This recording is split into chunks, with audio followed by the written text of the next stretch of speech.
Welcome to today's talk, sponsored by the Central Asia Working Group under the auspices of East Asian Studies at UC Berkeley.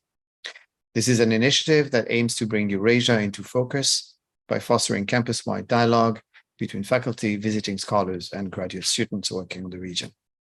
I am delighted to welcome my colleague Andrew Grant today. Andrew is a researcher and geographer who studies urban and borderlands geopolitics in Asia. His research projects include studies of rural to urban migration amid state-led urbanization on the Tibetan Plateau, complications between soft power and security in China's inner Asian borderlands, and the rhetorical use of cartography and satellite imagery in international politics.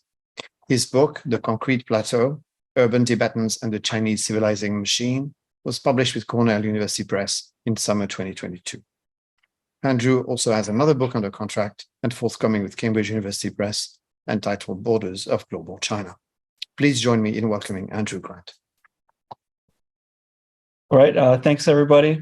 So first of all, thanks for everyone who came today here in person as well as online. I'd like to thank the Institute of East Asian Studies, the Central Asia Working Group, Dr. Frank Billet for sending the invitation. I also wanted to acknowledge all of the graduate students and the postdocs that are on strike right now for fair pay. I was a graduate student at UCLA as early as 2016. I know the pay really hasn't changed much since then. So I hope they can everyone can get a fair and positive outcome to the negotiation soon. So I'm going to introduce my book, Concrete Plateau, Urban Tibetans and the Chinese Civilizing Machine, which looks at the politics of urbanization on the Tibetan Plateau and how Tibetans have found agency in the face of overwhelmingly disempowering circumstances. I'd say that this book is mostly based on research in Xining City, which is on the eastern edge of the Tibetan Plateau. And I'll further introduce the city. But before I do that, I just wanted to sort of give maybe more of a big picture stance on what's going on policy-wise in Chinese Inner Asia and how it relates to other cities across the Tibetan Plateau. So it's worth noting that developmental strategies in Chinese Inner Asia have changed dramatically in recent decades. The initial reform era policies under Deng Xiaoping and his successors were focused primarily on first developing coastal cities. Around 2000, they had the Open Up the West campaign, and then a lot of investment started occurring in Western China, Xibu, which I'll show on a map later. But as this has happened, really over the last decade, there's also been an increase in security and a more closed and, as people would describe to me, rigid environment. So the research I'm going to present today is primarily research I did between 2013 and 2018, which is the era, right, of Xi Jinping. But also it's research that was conducted prior to the onset of the pandemic, prior to some of the most significant recent policy changes to Sinicize religion, such as I know in the city of Xining I studied, most of the mosques have had their domes removed. It's been, and others have been torn down. And also prior to the intensification of the People's War on Terror in Xinjiang and the devastating consequences and social and spiritual destruction that has caused. So first, next, I wanted to talk a bit about, where are politics in Tibetan cities? So first of all, maybe I'll just put up an image of Lhasa in 2008. I was, I'll say, this event, March 14th, 2008, was part of a series of uprisings across the Tibetan Plateau. We had unrest in Lhasa, coinciding with the 49th anniversary of the Dalai Lama's flight to exile in India in 1959. But it was also a significant year because it was the year of the Olympics. China was having the Olympics. There was a lot of media attention on China.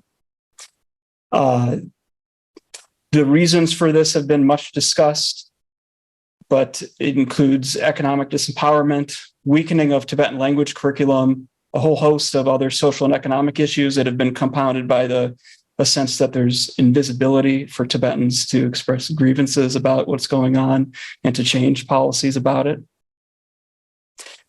I was living in the city of Xining at the time in 2008 when this happened. So it was a major incident. There were also things happening in eastern areas of Tibet, and there were a lot of rumors that were circulating around. People were reporting seeing military trucks driving around with monks in them. Police were visiting homes in rural areas and asking questions. People were being forced to sign denunciations of the Dalai Lama. In the housing unit I was living on in the Qinghai Normal College, these posters went up from a party committee propaganda office that were depicting and condemning the violent looters and lawbreakers who were using a variety of tools to do things such as using fire to destroy stores and trucks, using knives and sticks to beat people. And these were depicted showing the people images of them in the hospital bed and things like this.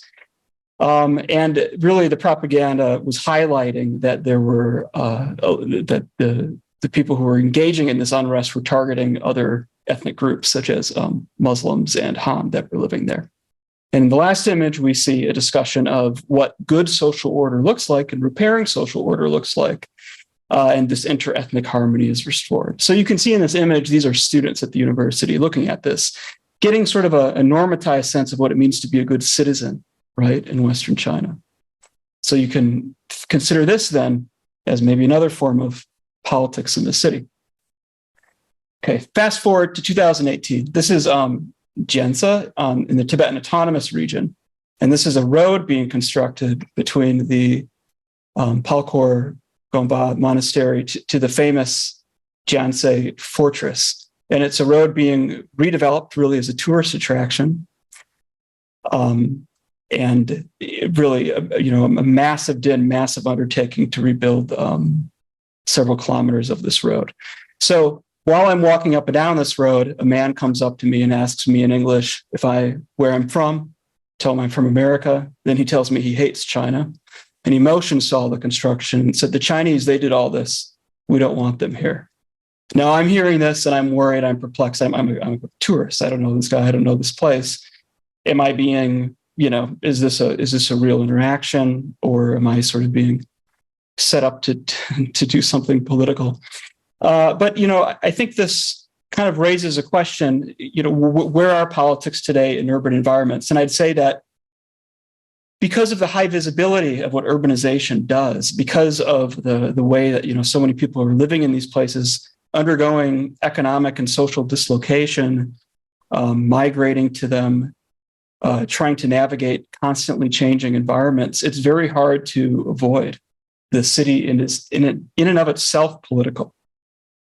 If I could invent the sorts of questions that I would end up getting answers to over time, questions like, how can Tibetans make it in the city economically? How can our children stay Tibetan and not turn Han? How can we show other Tibetans that the city is itself just as Tibetan as it is Chinese, that we belong here and can be every bit as successful in it as they are? And I'll go more into detail for these sorts of discussions. So I'll just to sort of help frame the argument I'm making in the book by taking the city as a political environment and looking at it. I'm a political geographer in training, and I was very interested in really there's a discussion in urban studies and geography called urban geopolitics. And often in urban geopolitics, the focus is on the way that the politics is played out through the destruction of urban environments. So this would be examples like Beirut, Aleppo. Probably today we could talk about cities like Kherson, where the cities themselves have become battlefields. It could be civil war, also wars where if it's Russia and the United States, I'm thinking of Aleppo, where you have a wider sort of geopolitical theater going on. But that in modern warfare, these are often where the battlefields are. And there's human dimensions to this. Homes and families are terrorized in order to break morale. Children are killed. Violence penetrates everyday life. And really, the future horizons of society shift through these changes. But looking to China, I'd say that at least in the period when I was doing the research, there's this sort of paradigm might have little to say about experiences in China and other parts of Asia, where the growth of cities is really outpacing their destruction.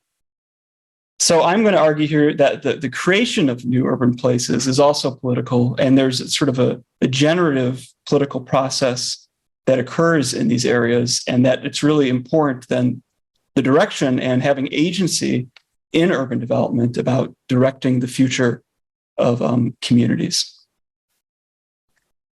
So I'd say, I'll get into some more statistics about population urbanization, but China has gone from a 20% urbanization rate in 1980 to 65% urban today. So it's there are nearly 850 million people living in urban environments in China. Now, what it means to be urban is something that's can be social and it can be statistical, and I'll get into that a little bit. But it is a reality of urban developmentalism that the state is really promoting. That is really making this a generative urban process versus a destructive one. So the image on the right is of a city in China versus Aleppo, which is on the left. So here is the cover of my book. I'll go over a number of the chapters, but I wanted to highlight a couple of things. So Concrete Plateau, urban Tibetans in the Chinese civilizing machine. So what do I mean by Chinese civilizing machine? Well, I'm proposing this.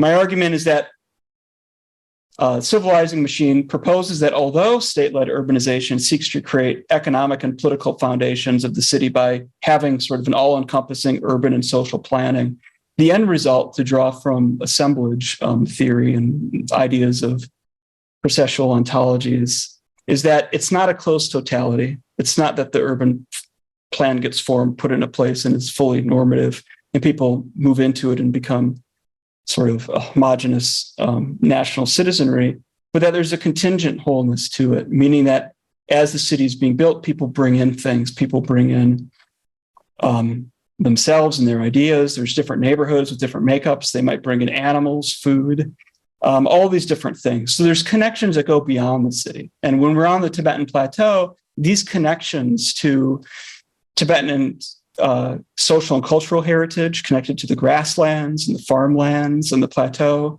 these things really affect the way that Tibetans try to bring their projects and their ideas into urban development. I'd also like to highlight as well when I'm that there's a double periphery at play here, that on the one hand, Inner-Asia as being subject to this state-led civilizing urban project it's a double periphery. On the one hand, it's a settler colonial frontier. I think this is more thinking about it as one of them being more economic, one of them being more political, right? So you have the core, the metropole core, and the relationship of having a lot of resources and land. And this has been a project of subsequent Chinese governments to try to colonize and secure these regions, both for national security and to enrich the core. But there's also a cultural periphery in which these areas are seen in state policy as being relatively backwards and therefore to be remade in the vision of the political center. So I would also add that these same practices play out at the urban scale. You have these sort of social and economic social peripheries and cultural political peripheries within the city. And this can play out at the neighborhood level. As I'll highlight that urban redevelopment casts certain areas as being of lower value and then tries to remake them, often in ways to revalue the land, to sell it if it's in an urban center at a higher value, but also to remake the sorts of the quality of the natural environments of the people living there, or how they fit into the nation state.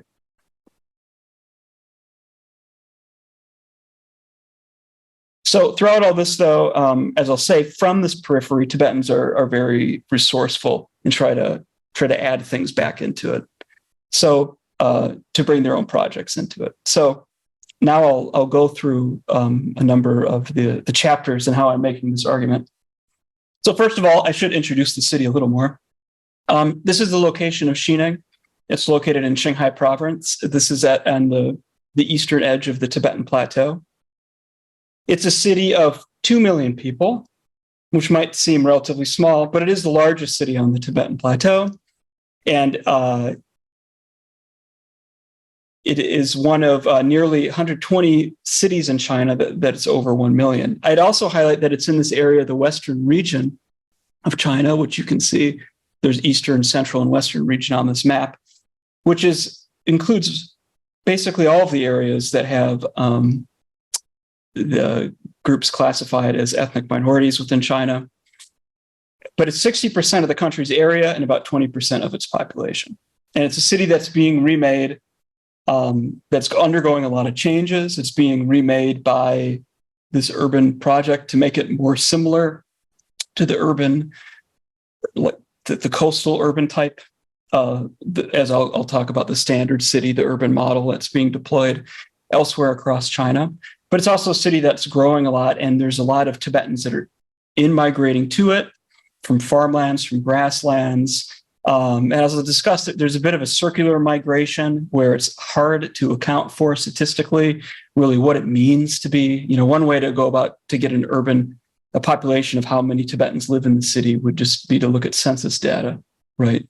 People who live in the city for more than 6 months, and then doing the statistical features. But it's also sort of a form of identity that people that living there ascribe to themselves and to others. So there's about statistically about 200,000 Tibetans that are living in the city. Now, again, what does it mean to be urban today? You have this massive urban project going on. I think I was inspired in doing this research by thinking about urbanization on the Tibetan Plateau as in terms of Henri Lefebvre and Neil Brenner talking about planetary urbanization, that we have an explosive sort of urbanization in which areas where the new roads are being built, people are migrating to those areas. The urban is going out into the landscape, and then people are coming to the cities as well. And there's a lot of movement between these places. It's not very clear on the ground to simply draw an administrative boundary and say this is where the urban starts and ends. So this is an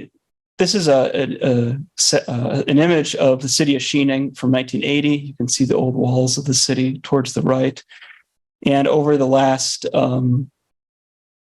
several decades, you can see it's become very large and really going in and out of all these valleys where there's a lot of urban growth going on. So the city has expanded very much. And as this has happened, there's been sort of a circular, or here's another image of the urban expansion.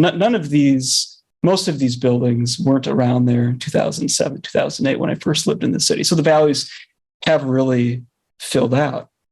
And as this has happened, there's been Tibetans who have, say, sold their flocks of animals, sold caterpillar fungus that they've harvested in order to purchase apartments in the city.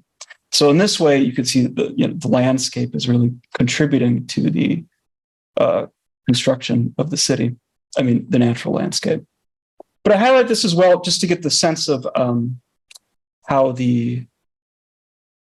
there's an interface between the rural and the urban that isn't clear cut. Rather, everyone is either urban or they're rural. Tibetans they circulate, and these circulations, one place where this really highlights is in the markets within the city, where the rural interpenetrates with the urban, where a lot of goods from when I was there, modern goods such as televisions, radios, DVDs, cell phones, and things could be purchased, but then also rural goods would be brought into the city where they would be converted into value. Here's just an example of Tibetan market, which was eventually torn down. And I have a discussion in the book of the sort of the people who were forced out when this market was torn down. But it's a way that the periphery comes into the city. Now, I wanted to talk about this in terms of some of the regional circulation. So there's a translocality that fuses these rural areas with the urban, and really, in a way, breaks down the binaries of rural, urban, and national and global. So in order to draw from this, I'll talk a little bit about Gidwani and Sivaramakrishnan talking about migrant cosmopolitanism and regional modernities. And in the book, I do this in a discussion of also the Chinese dream and how rather than people pursuing sort of these economic growth and coming to the city and just being turned into sort of Chinese-oriented urban subjects, they're creating their own dreams that are separate from the national dream and doing things for their own community. So I'll try to highlight a bit about what I mean by this. So Gidwani and Sivaramakrishnan have argued that there's mobility in, they're looking at India of lower castes and tribal groups and how they use cash that they've gotten from labor and their own mobility between urban and rural areas to engage in conspicuous consumption, as well as educational obtainment that they get, and then use this as a form of counter-hegemonic practice to push back against how they're being to challenge how they're treated as being at the social margins. So through stories of migrant cosmopolitanism, migrants that are making it or building connections beyond their parochial sense, you can get how you can tell stories about how people are breaking out of this. So I'd like to tell a couple of these stories. So this is the new market. The market I just showed you was eventually torn down, and I'll return to the story about the stigma around that market, about it being torn down. But if you there's a series of these markets now that are near the train station in the newly developed part of the city. And if you go, I spent some time interviewing people that were having businesses here. And there's a real stories of urban rural penetration that you'd find in these areas. So for example, people who are running businesses, such as one guy who was running a shop selling cell phones and hiring people through Weixin, a social media app, to come work at his store. And other people as well, like a tent maker who had a whole family operation in another part of the city where many of his cousins and family members from the countryside were coming and living temporarily, right? They weren't registered as urban residents, but they would all produce objects that would then be sold through this market, often to people who were either urbanites that had businesses, such as some of the people who would purchase the tents, or people who would, like pastoralists and farmers from rural areas who during the winter after the harvest would come to the city and purchase goods and go back. So you had a lot of this migration and flow. But one of the things that I thought was really striking about this is that, again, in this sort of pre-securitization crackdown period, if I can call it that, when I'm doing my field work, where there's a lot of one of the goals of state-led urbanization is to raise that you can, I guess you could say, pacify restive areas and pushed for the assimilation of the population through economic development, encouraging entrepreneurism and engaging in businesses. But when I spoke to people who were running businesses, a lot of them, they were very interested in running businesses, not only to make money, but also second of all, to support their families. And then maybe additionally, in order to contribute to Tibetan culture in the city. In other words, they were very conscious of the threat of turning Han that could come into the city. So they had businesses that they were conscious of correcting this. So for example, I met a man named Sontar who had a shop in the New Market with a massive printer he printed out these giant colored glossy posters that I would often see in restaurants or in businesses sometimes even in people's houses. His print designs blended traditional patterns, images and quotations of famous religious figures and authors, and stunning photos of Tibetan landscapes. I designed for everything, he told me, for companies, homes, schools, and shops. Every design has a specific meaning, and there are different designs for each place. You just tell me what you need and I will design. And he told me that it was very important for him that his work was something that contributed to Tibetan to culture. Another man who I think I just mentioned, who had the cell phone store, he had gotten his degree from Nanjing University. He felt he had a leg up on other Tibetans in a positive way, that he had good business acumen, and therefore he could help share his knowledge of how to run business and also successfully create a network in which he wanted to have stores in different cities across the Eastern Tibet, where he could provide Tibetan language phones. And he was very conscious that, the government wasn't very thrilled about Tibetan language phones, but it was something that elderly people might be able to use if they couldn't use Chinese. And it was a good thing to have young people have the option of having phones that were in Tibetan. It's just another image of a market. But there are other things as well, to get back to this idea of the migrant cosmopolitanism, and it not just being about conspicuous consumption, which I was just talking about. You'd have to, these were people who were creating products, and then you could buy the products and be part of this sort of Tibetan urban modernity, but also sort of its relation to educational attainment. So, for example, this is just a story of another guy, a person I interviewed named Joshi, he worked at a nonprofit. He had earned his bachelor's degree out of the province.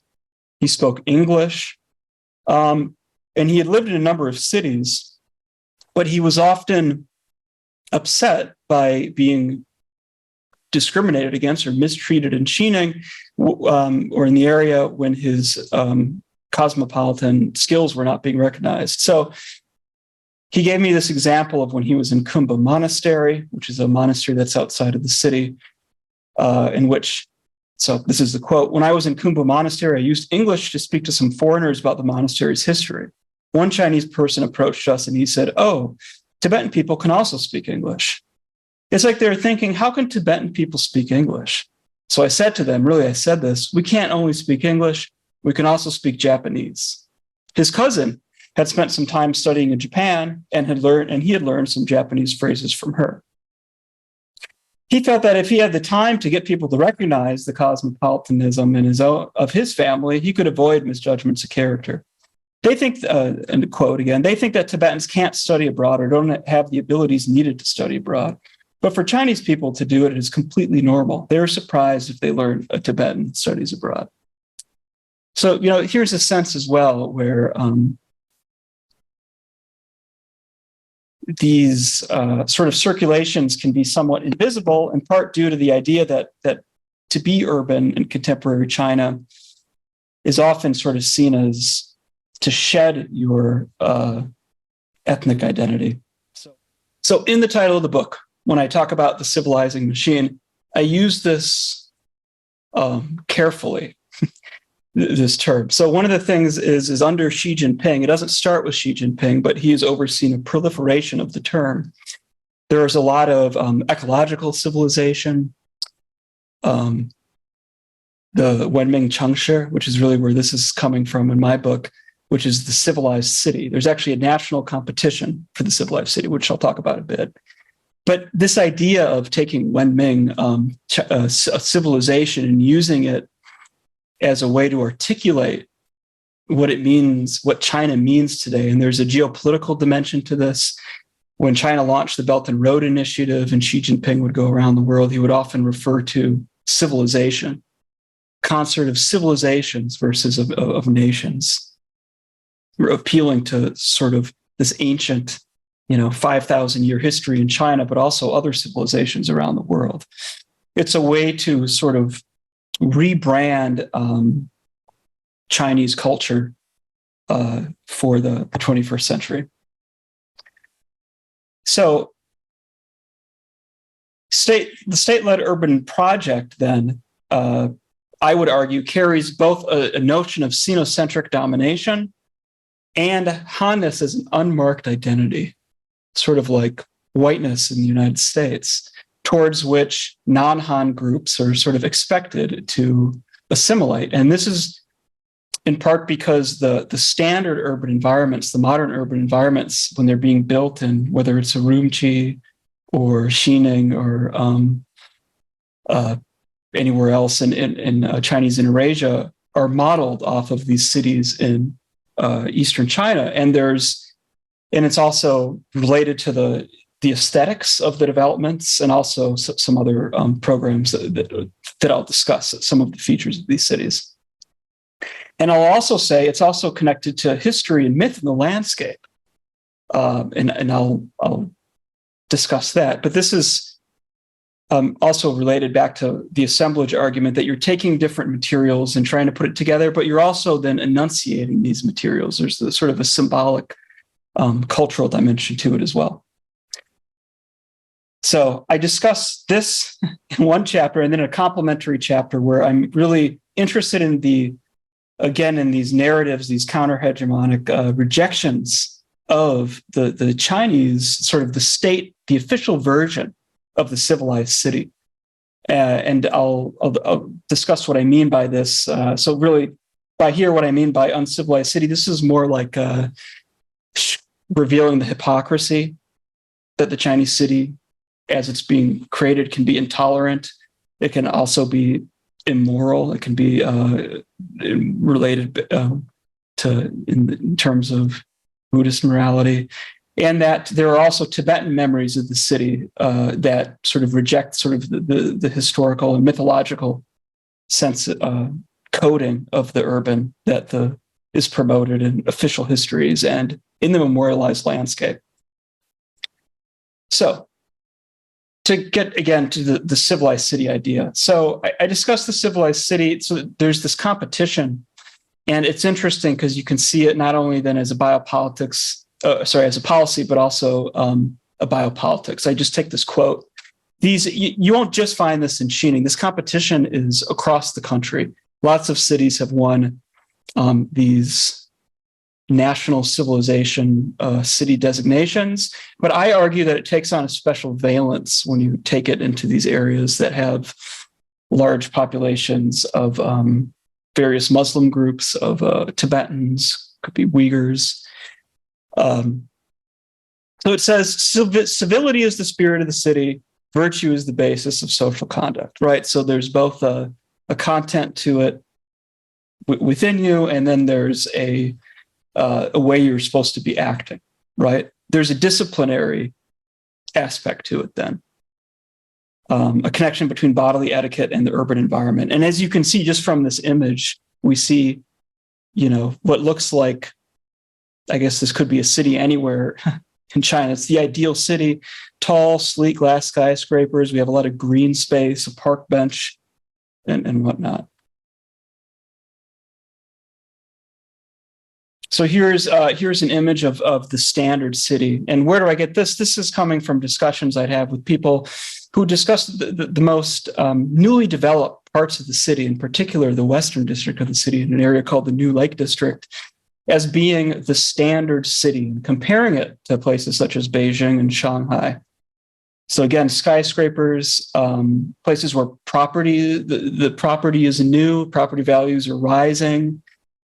There's often a Euro-Western style, dominance of Mandarin Chinese language, often part of the sort of the civilized city. In order to win the campaign, you have to, there's a variety of checks to mark. One of them is large people speaking Putonghua or Mandarin, not crossing the road in a proper way.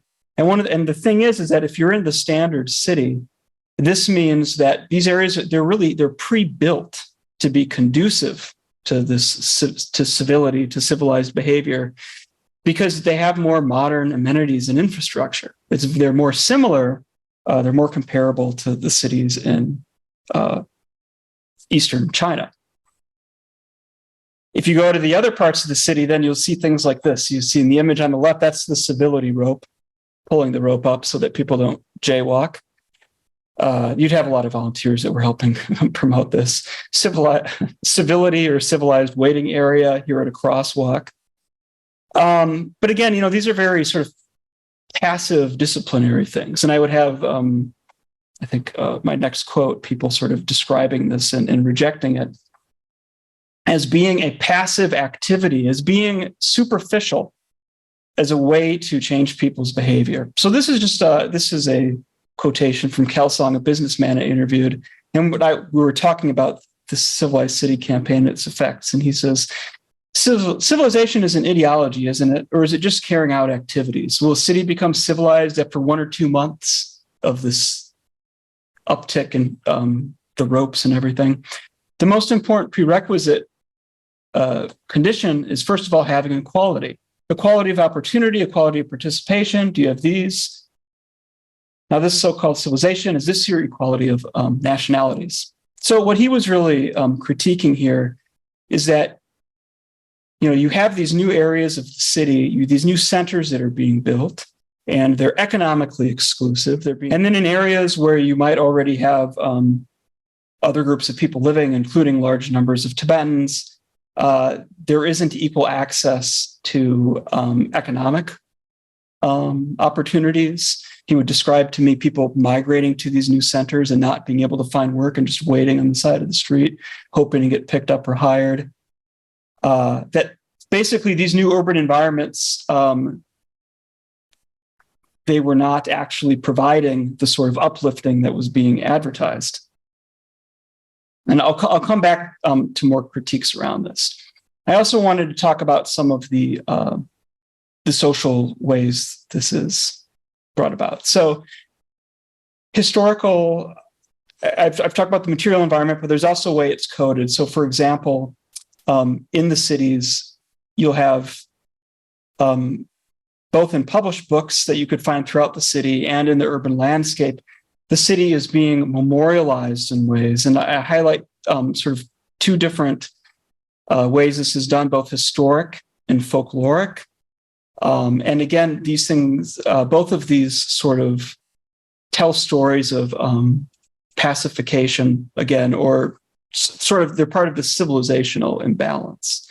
Meaning that, so here, this is one to a kingdom that had once been part of this area, but you'd find this in other parts of the city, where any kind of historic kingdom that's been in the region, they were gaining either science or knowledge from their connections with eastern parts of the country. So bringing technologies, whether it's learning how to herd or later learning agriculture, and helping pacify areas and promote cultural merging. So when you go throughout the city, there's even like a walk you can go on that has basically 2,000 years of these sorts of figures, consistently referring back, basically peripheralizing the area in connection to central China. So this is a historic way it's remembered.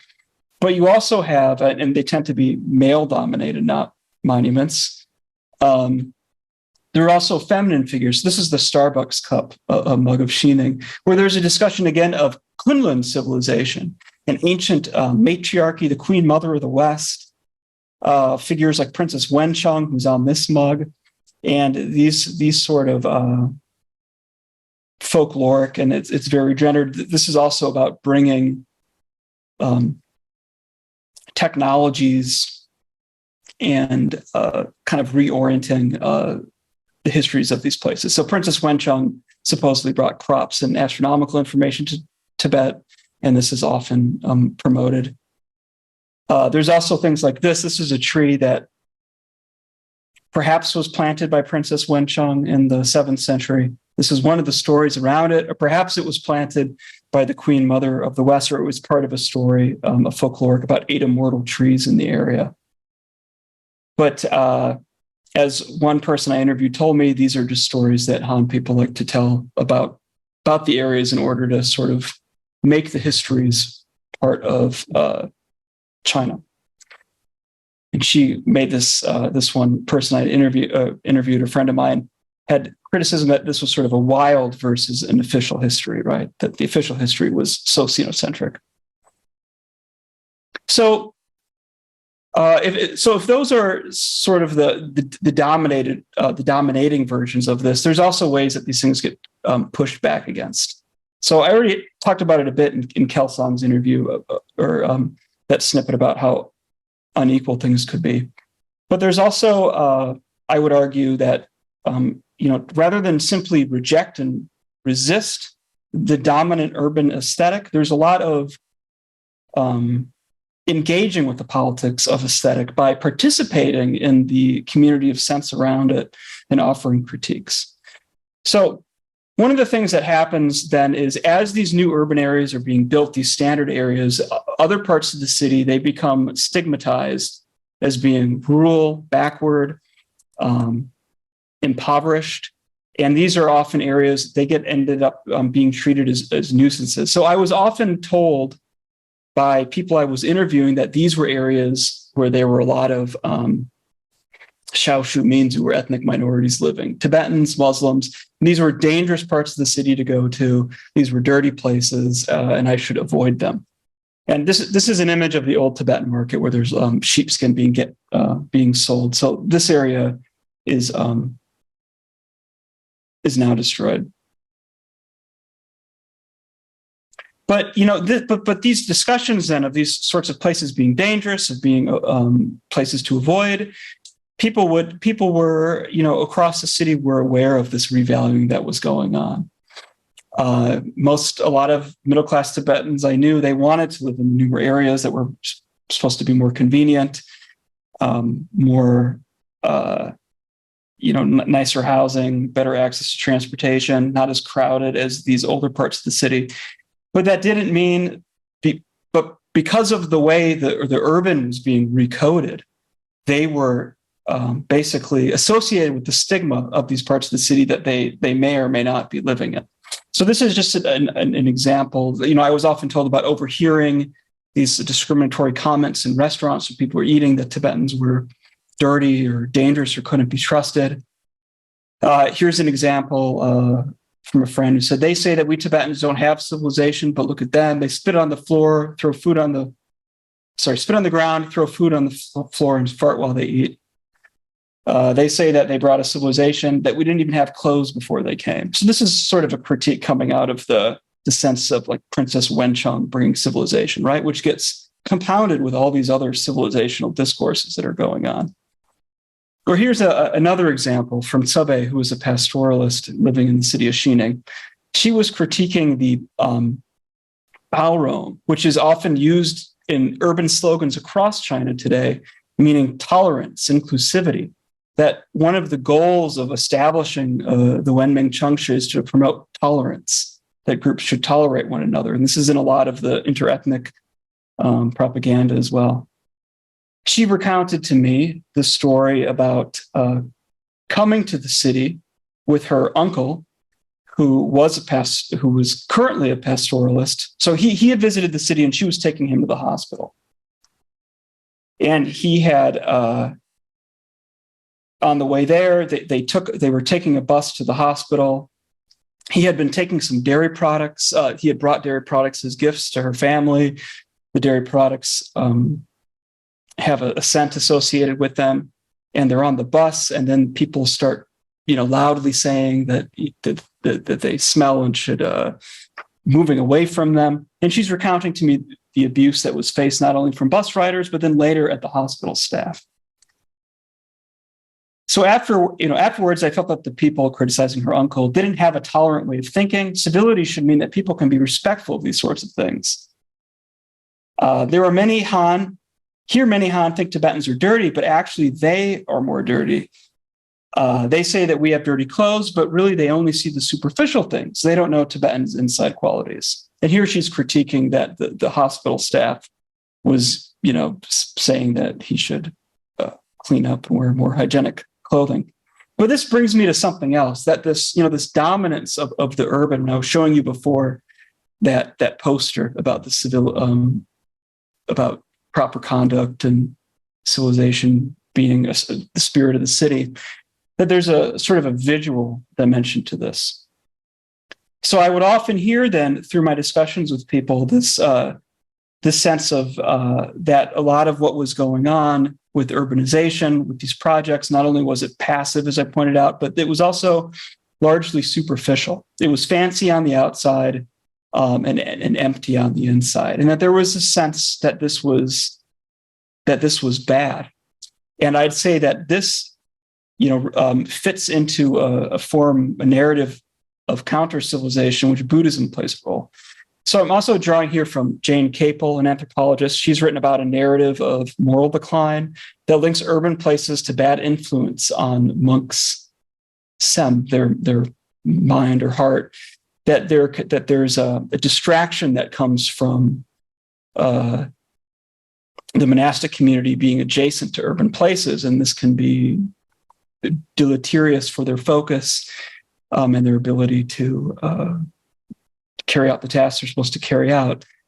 So people would, communicate with monks. They would hear, they're familiar with this discourse about the monastic community. And at times this would sort of, this kind of would also be interconnected with how people are evaluating this civilized city, this discussion and interacting with, how can the urban cause moral decline when the urban is also supposed to be such a great thing, right? So there's a tension within this. So I'll go a bit more into some of the discussion of this. So there's actually, there's quite a bit of controversy that I found that's also connected to larger sort of cultural production today within the Tibetan community, where there's also this engaging with the city.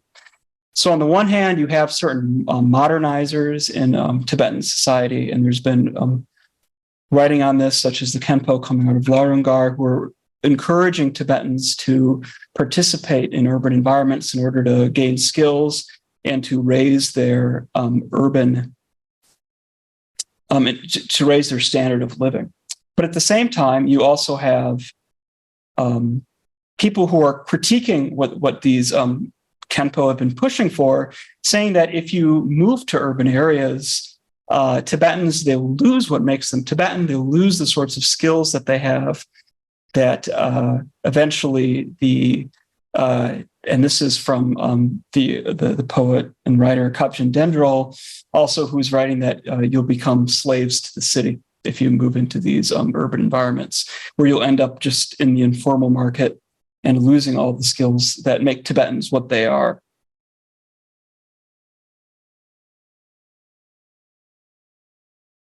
And this is part also of a larger critique that urban areas are actually bad in general. So this comes from a music video for Lobsang Nyima song "City," which I think is a really, I think I read it. It's a really good example of some of the tensions around this.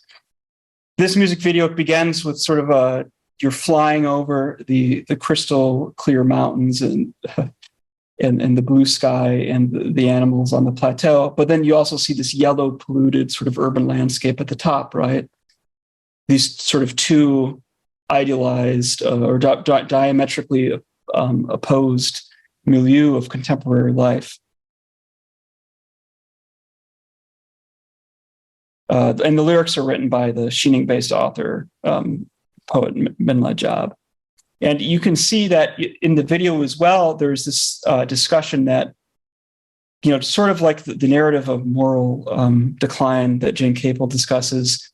Here we see Lobsang Nyima. He's in a bar in a city. He's drinking, getting into fights. In the lyrics, the people's sem, again, the mind or heart, is driven to anxiety and constant toil in the city. There's a lot of people who can't be trusted. There's deceitful people.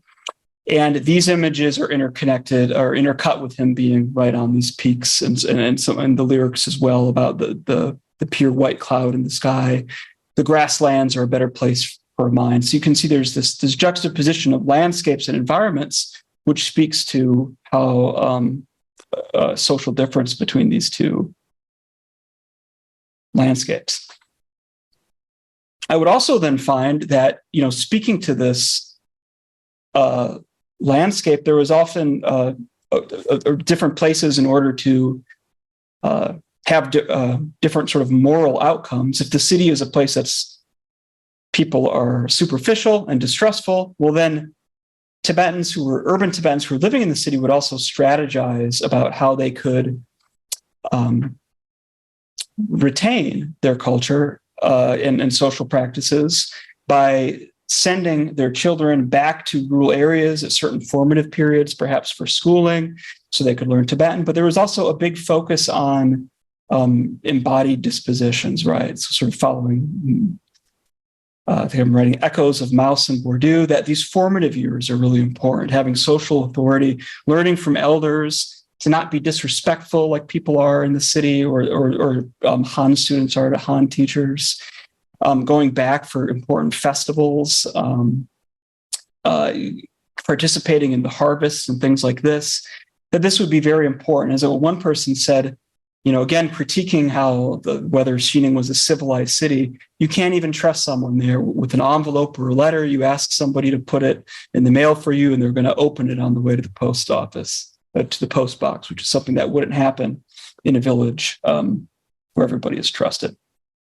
And I would also say that, again, I was highlighting these like the Xianbei kingdom and these other ways that these historical characters from the era are narrated into being working with central Chinese governments over thousands of years to help bring these places into the Chinese fold. That's a discourse that really makes the city of Xining a Chinese city.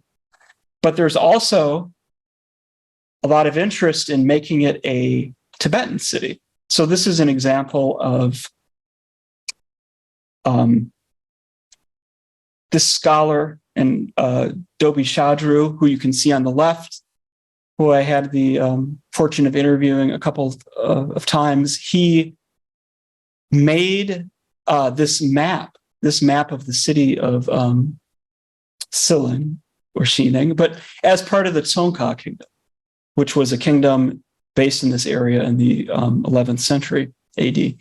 And what's really interesting about it then is it actually engages with these other historical narratives by taking places and that exist in the city and juxtaposing them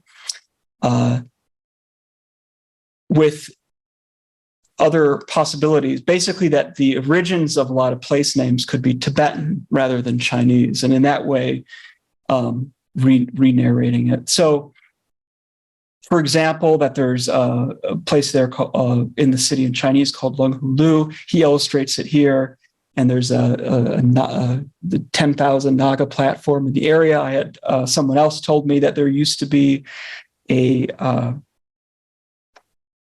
platform in the area in which the Nagas were tamed in the city. So in a way that, these sorts of discussions are, I would talk to people and they would tell me about the Tibetan histories of these areas with a sense, again, that there was sort of a wild history here to be unpacked, that really a lot of these places are originally Tibetan in nature rather than just narrated as always part of China, as you'd find in the books being sold to tourists and in the monuments that are embedded in the contemporary urban landscape.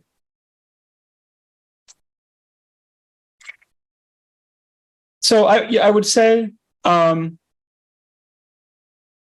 these are all ways that the Tibetans are engaging, rather than just rejecting, the city is this assimilating process. We don't want, that it's the Chinese and we're not urban. They're actually taking the urban and revaluing it, right? Challenging the values that it's positive, showing the ways they're hypocritical or negative, the ways that also, right, as Jabden Dendral was doing, that capitalism can be destructive as well and to impoverish people. And how is that progress?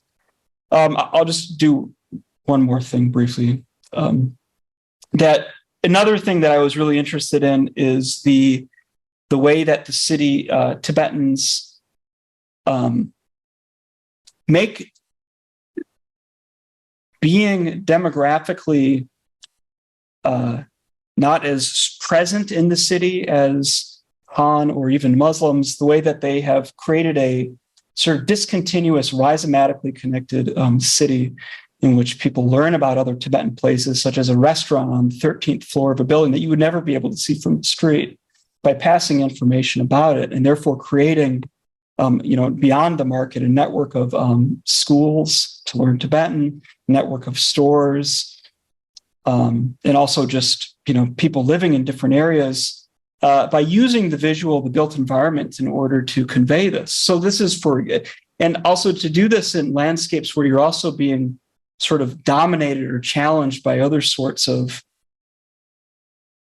unmarked dominant forms. So, for example, these are the Dwalian, right? The Dwalian that Chinese put up in housing. The one on the left is actually at the entrance to a doorway, right? So this is a way that, this sort of, you're not in, the city of Xining is not a Han autonomous city, but you're seeing a lot of imagery associated with the Han in your apartment building, right? This is like Christians putting Christmas stuff everywhere, whether you want to see it or not. So you'll see a lot of dominance of this sort of imagery, but you'll also find, if you go through buildings, you'll find Tibetans that have taken sort of a similar kind of imagery, but are also using this to signal to other Tibetans where Tibetans were living. So I would often find, people who would say they only knew that they had a Tibetan neighbor due to these sort of visual marks on the door. Also, you also have this dominance in the urban landscape, in the communities, the housing communities, again, of if you're in the eastern district of the city, of Muslims or other areas, you might have a lot of Han Chinese. So this is these are just Chinese funerals, which can go on for many days and be quite loud. And also, the Chinese New Year with all the fireworks, these really dominate the lived landscape, right? Whereas the Tibetan equivalents are relatively harder to find. This was a neighbor I'd had where a neighbor, their son had died quite young at the age of 30. So then for over a month, they would go out on this broken piece of tile and burn song as an offering. I would also talk to Tibetans who had tried to build, some of them more successfully, build prayer wheels in their communities. And in one sense, they had tried to build it, and then it was rejected and bulldozed. And then because it's very hard to get permission to establish a religious structure. Also doing dancing. It's funny enough that Tibetan dancing is sometimes targeted for, in some of the cadre literature, it's seen as a sign of a positive thing to promote Tibetan dancing because it's sort of like a way to assimilate Tibetans into the other dancing activities in the city. But I would also find it was a way that people were able to look at how people were dancing and distinguish where they were from. So it was another way to be aware of the various Tibetans and to have knowledge about them. And also, bringing animals into the community. This is a Tsetar sheep, a life-released sheep. Here's an example of, bringing, again, as a contingent wholeness, the city bringing something that you more likely see in the countryside into the city and having sort of this, right, merit-generating sheep available in an urban environment. And then as a final example, here is I also talked to the Qinghai Research Organization or Association, a number of people who worked for it, who had campaigned with the government to build this Bodhi stupa on top in the city, on top of a peak. And I would meet a number of people who would now, over and over, who had made this part of their religious practice would be to go up to the stupa and circumambulate around it, burn song at it.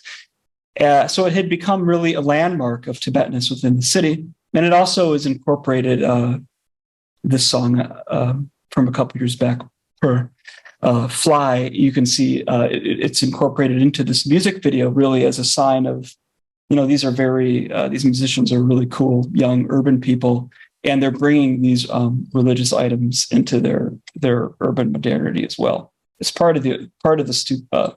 Stupa is part of the urban landscape.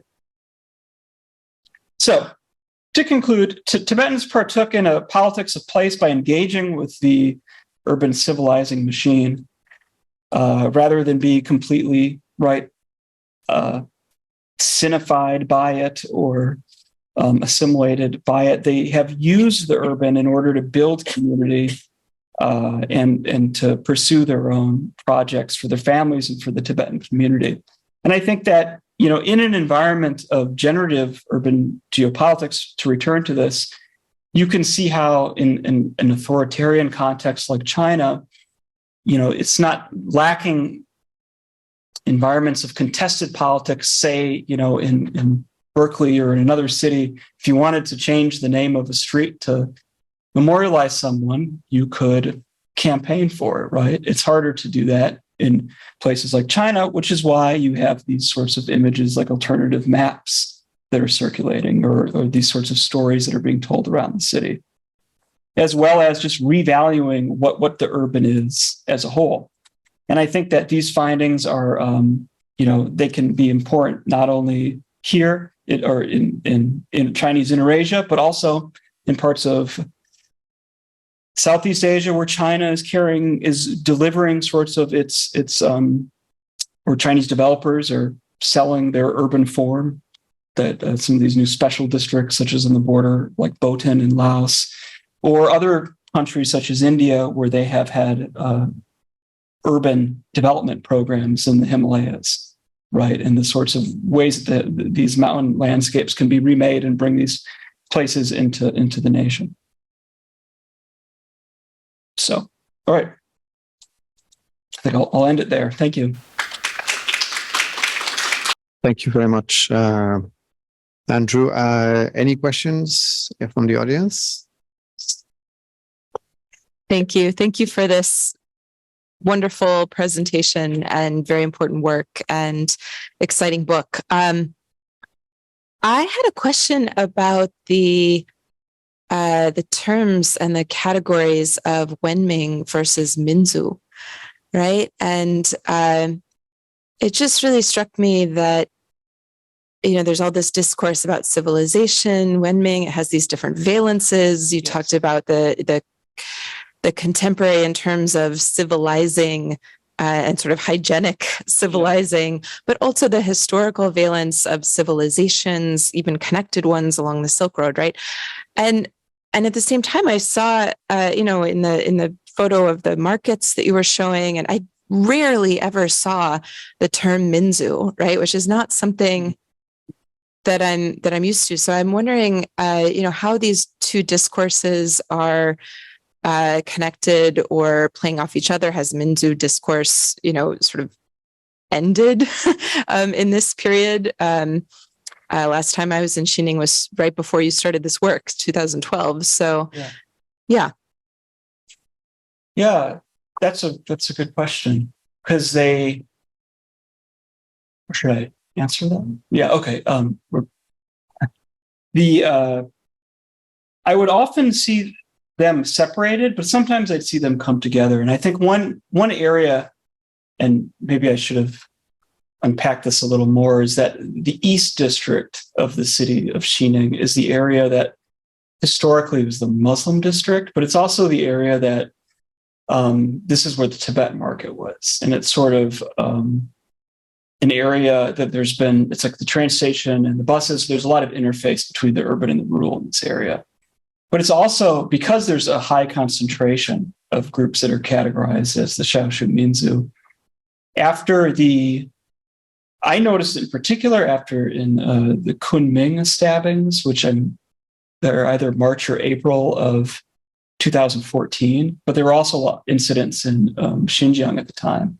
And there was this proliferation of propaganda in the city about the harmony of the Minzu Tuanjia, the harmony of nationalities or ethnicities. And that was sort of one propaganda campaign, I suppose. And I did see some overlap of it with the Wenming, but the Wenming was also part of this sort of nationwide promotion of really this new, promoting the urban citizenry and the urban environment. That was part of this, campaign to urbanize 60% of the country, and also to raise urban standards of like suzhi, which is one of these like a cultural term in China. So I guess it's interesting how they would overlap. And like the example of Kelsang, there is an example of us, me and him, talking about economic opportunity in the city, because he had opened a store in the Central District, which is adjacent to the East District. And then him wanting to have a business in this new area, the West District, but then feeling it was too difficult because the centers kept on changing, it was hard to do that. But when he would discuss it, it was sort of how these urbanization campaigns, he would be discriminatory to Minzu, and how that was having that equality and unity was something that was owed in the Constitution and should be part of the urban scheme, but in practice it hadn't been. So, yeah. Hello, hi. Thank you very much for the fascinating presentation. And I'm my question kind of like builds on the discussion you were just having now. I was just kind of wondering also on the Minzu concept, right, which is basically a nation, right, or national identity, or and I'm just wondering, part of the civilization machine, right, in this region was not only to urbanize and civilize the region, but it was also kind of to bring about more of a pan-Chinese, or am I wrong, pan-Chinese national identity or cultural identity, of more of a homogeneous identity. And I'm wondering if you talk a little bit more about that, whether they succeeded, what has changed, or whether the kind of intricate adaptation practices were also visible in the area of culture and identity, or perhaps spatial identity. Maybe that would be a good term to use in with regards to that. Yeah, no, thanks. It's a good question. Because this is going on as well. I didn't show this image, but there was I really, I guess I'd say that I think it's a powerful illustration of it. But there's near that old train station that they tore down, there is this historical monument to the unity of nationalities, where you would have, there's I don't remember exactly, but a Tibetan, a Muslim, and a Han, I think, and they're holding up an atom because they used to do nuclear weapons development in the province, and this used to really have pride of place, right? Because this is a very diverse area, and under Maoism, it's good to have equality amongst the nationalities. But that's been displaced. And now there is a sculpture of ecological civilization, basically, to show the three rivers of the area. And I think for me, this is very illustrative of the way this sort of displacement of having this multiplicity, this sort of Chinese multicultural society, and then turning it into this more unitary thing. So one of the things that's gone on, right, with the Minzu, and there's a lot of discussion of this right now with other scholars, that they've moved, there's this second generation of ethnic policy where the Minzu is less important, and a move towards Zuchuan or ethnicity. But even more than that, a stronger emphasis on the Zhonghua Minzu, not just as like an umbrella group of all of these, but as like one singular identity that can share, right? Like this Kunlun civilization that I was talking about the Queen Mother of the West, and finding these traces, whether it's this tree or other things of her in Qinghai province. That's something that Kunlun civilization is talked about as being the source of civilization all over China, right? So it's not differentiating and then saying, these are the separate groups and we're all together under one. It's saying it's all just basically one large thing that's going to be eventually dominated, right, by the unmarked Han identity. So I'd say that's sort of the background to all of this. Like, this is something that's going on. Whether it's been successful, during my period of research, I'd say most of the urban Tibetans, which I'm defining as people who identify themselves, like mostly who live in urban areas, but also see themselves sort of socially as being urban versus rural. I think that they were very interested in, again, using this contingent wholeness of the city, using the parts of the city to enrich their families and to enrich what they saw as being the sort of Tibetan culture of the future, right? Rather than saying, let's be like Beijing or Shanghai. And, just sort of culturally become that. So, yeah. I related to that. I was interested in what you said about that there was a Tibetan who wanted to show his cosmopolitanism beyond the model of China, really beyond the Han model, right? When I was in China quite a few years ago, I was struck by how people in Inner Mongolia, they would, the way education was set up, they would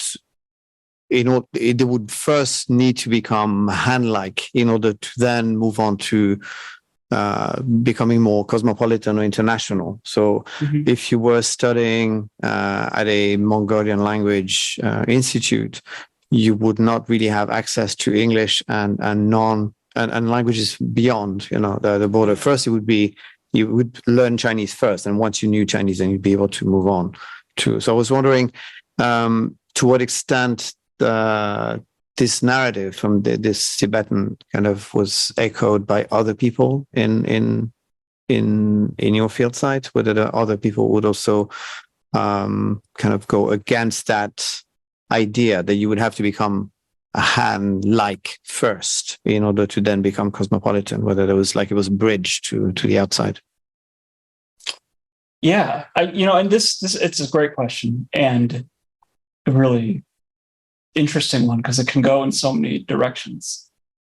I think there were a lot of opportunities and interests in maybe taking the parts of the urban that you liked that were, in other parts of China. People would often describe other cities in China as actually being more tolerant and more civilized than the city of Xining, but also using just contemporary media and things in order to open up. And I think this is, as well, it's a good example here how in this moment between the mid-2010s, when there was a lot of openness on social media, I knew a lot of people who were very well connected with India, were very well connected with cultural trends out of Korea or Japan or the United States, and how over time, as we've seen, like in Xinjiang, those sorts of connections are seen as being dangerous, and then trying to close those down to focus what it means to be modern, or these influences to develop them within the country. And I think that's it would be really fascinating to go back and see how that changing media environment has shifted that, and whether it has shifted it more towards Beijing and Shanghai, or in other cities. Yeah, I remember Han Chinese being kind of taken aback by rap music developed in Mongolia, in Inner Mongolia, in Mongolian. Yeah, and they would say, "Oh, that's very modern." They didn't expect that because the kind of music that is portrayed as being Mongolian is it follows certain Chinese imaginary, right? It's just all minorities, all Minzu have their own music, which is very traditional, very, very non-modern in some way, kind of stuck in the past, right? And having these minorities doing something that would be recognized as very modern was kind of shocking and surprising for a lot of Han people who talk to. Yeah. Totally. Any more questions? Sure. Are there any online? There are a few online. I could also ask one more. I also wanted to ask you a little bit more about the tension between, Buddhism and the secular here, I guess. And, I guess related to that question about the particularity of minority cultures and celebrating that or no longer celebrating that, right? It seems that there would be also a tension between, what seems very much a erasure of Buddhist elements of the urban landscape, or separation, right? Kumbum, et cetera. Even though they're connected by this road, right? And in some ways, traveling the road, you just see it as an extension of, suburb of this urban landscape, right? So a tension between the erasure of these Buddhist elements and, needing in some ways or at some points, right, to call on them for, if nothing else, for tourist purposes, right? They also lend a certain distinctiveness to the city that some would like to harness, right, for commercial purposes or otherwise. So could you talk a little bit more, I guess, about how these Buddhist elements fit into the urbanization of Xining? Yeah. Well, yeah, I guess one thing that comes to mind that I think is important is that, talking about the way that Tibetans can use development and urbanization to their benefit in this way is the growing road network and access allowed for there to be more connectivity to places. So people going to visit the 4 great northern monasteries, and, there'd be people would be able to travel more in those directions. But there's also a lot of discussion that I would hear about sort of how the monks at Kumbum aren't what they used to be, and it's not as strong as a religious environment anymore.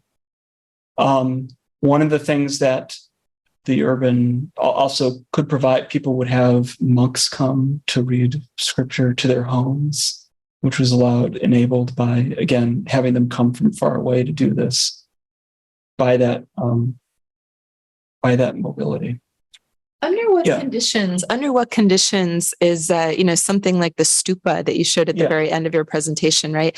Under what conditions is a Buddhist site able to be built or preserved? Yeah, thanks. That was.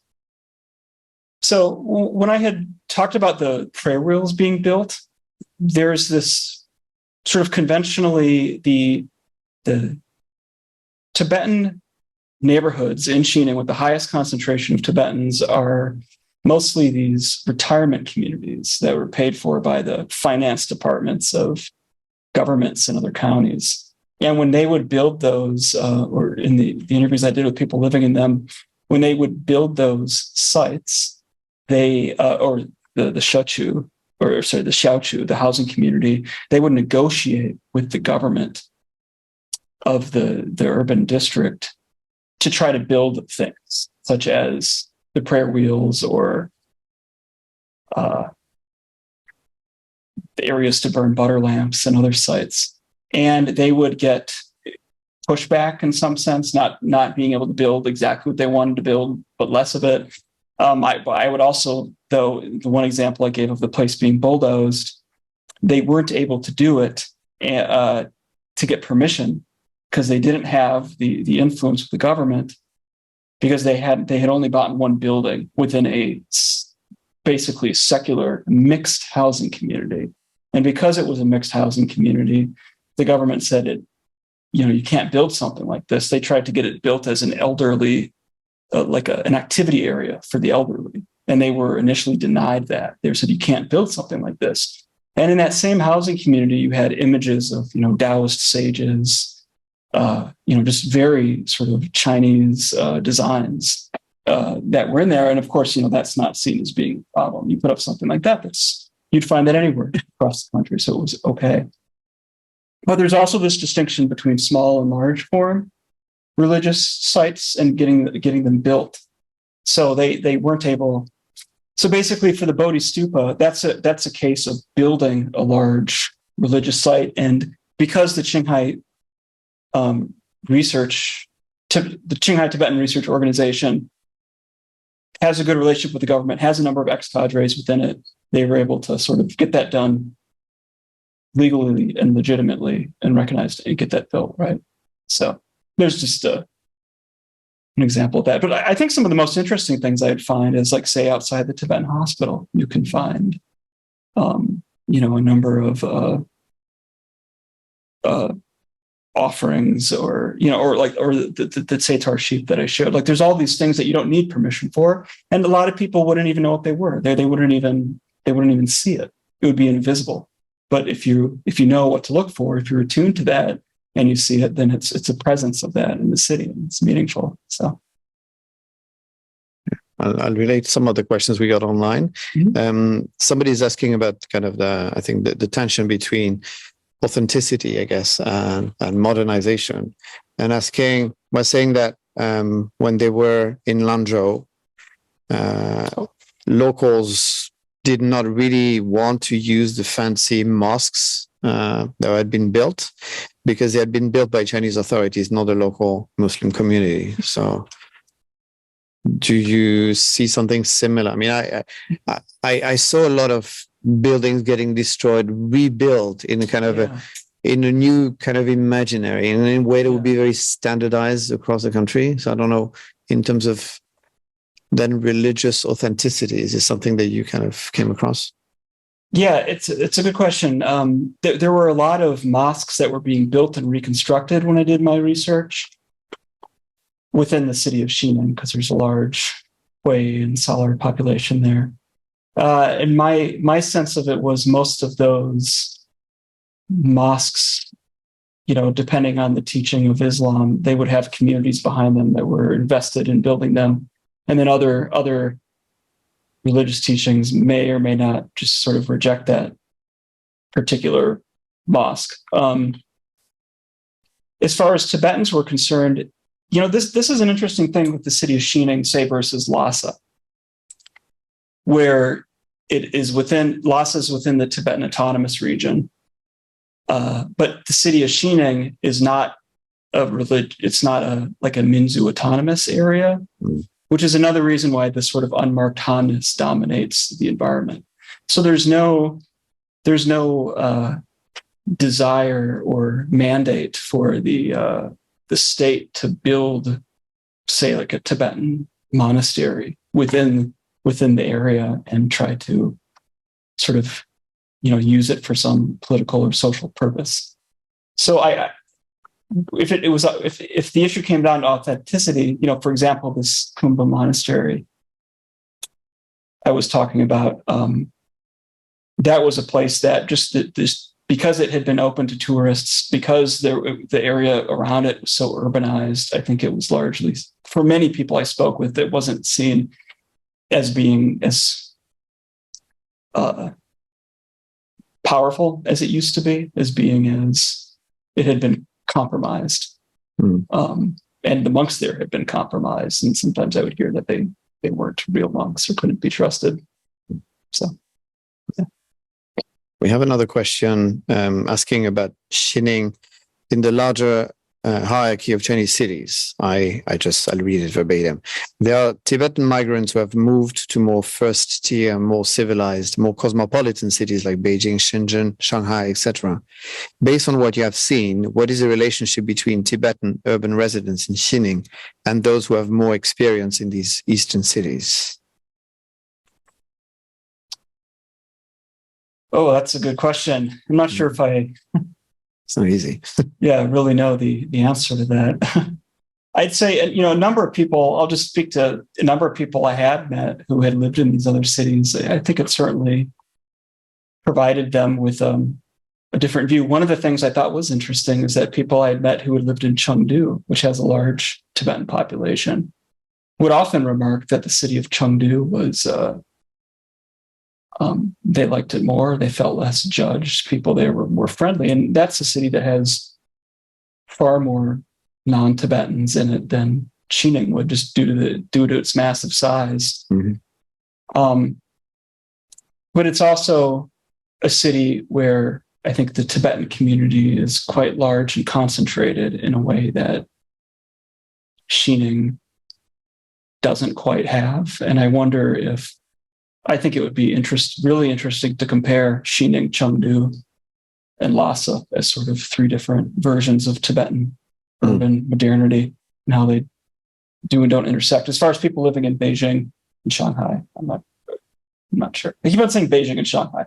There's many other cities in China.